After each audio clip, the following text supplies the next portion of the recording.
Amis du jour, bonjour, amis du soir, bonsoir, c'est McFly Best Training, j'espère que vous vous portez bien. C'est toujours un plaisir de partager avec vous où que vous soyez dans le monde. Nous vivons une époque formidable, une ère de communication. Il y a de cela encore 20 ou 30 ans, pouvoir se faire entendre par le plus grand nombre ne devait se faire que par le biais de grands médias. La télé, les journaux officiels, aujourd'hui les réseaux sociaux et toute autre plateforme permettent une communication quasi illimitée. Aujourd'hui, toute forme de pensée émerge de part et d'autre de notre monde.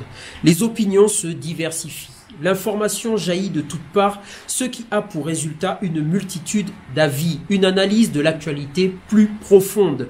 On peut dire qu'il y a peut-être plus de parti pris, on écoute avec plus de recul et surtout avec des points de vue différents. Les temps ayant bien changé durant ces quelques décennies, il est compréhensible que certains grands médias qui ont toujours façonné les opinions se sentent mis de côté. Les auditeurs se font de plus en plus rares car il existe maintenant des médias alternatifs. Aujourd'hui, on entend beaucoup parler de la loi Avia, une loi censée sanctionner la haine sur Internet, le racisme, l'antisémitisme, les propos haineux envers l'origine d'une personne, sa religion, son sexe ou son orientation sexuelle.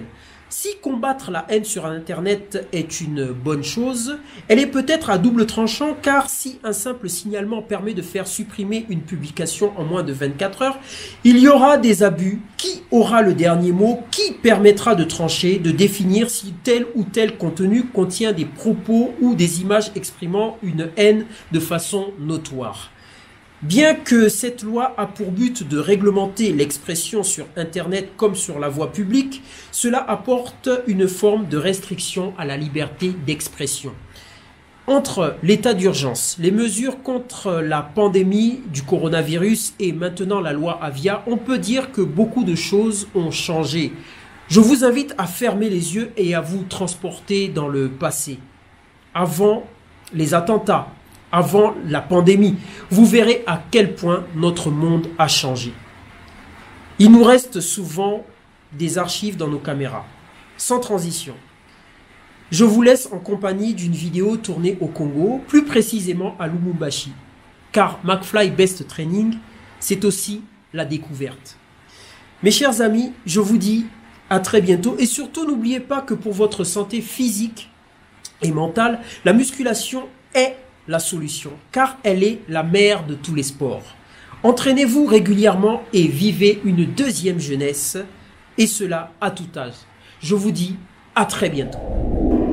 Amis du jour, bonjour, amis du soir, bonsoir, c'est McFly Best Training. J'espère que vous vous portez bien, c'est toujours un plaisir de partager avec vous où que vous soyez dans le monde. Au moment où je vous parle, je suis dans la ville de Lubumbashi. Alors, comme à mon habitude, je vous fais découvrir partout où je suis et là, j'espère que vous allez apprécier parce que je vais vous donner mon avis par rapport à Lubumbashi. Je trouve que c'est une ville très bien organisée, bien construite et il y a vraiment un respect des règles urbaines dans cette ville. Mais bon, je n'en dis pas plus, à vous de découvrir. Je vous dis à très bientôt. Ah oui, n'oubliez pas de vous abonner, de liker et surtout de partager. Ne soyez pas égoïste. Et pour votre bien-être mental et physique, n'oubliez pas que la musculation est la mère de tous les sports. Je vous dis à très bientôt. Lubumbashi est, selon les estimations, la deuxième ou troisième ville de la République démocratique du Congo. Elle est devancée par Kinshasa, la capitale. Lubumbashi était le chef-lieu de la province du Katanga en 2015. Elle devient ensuite chef-lieu de la province du Haut-Katanga.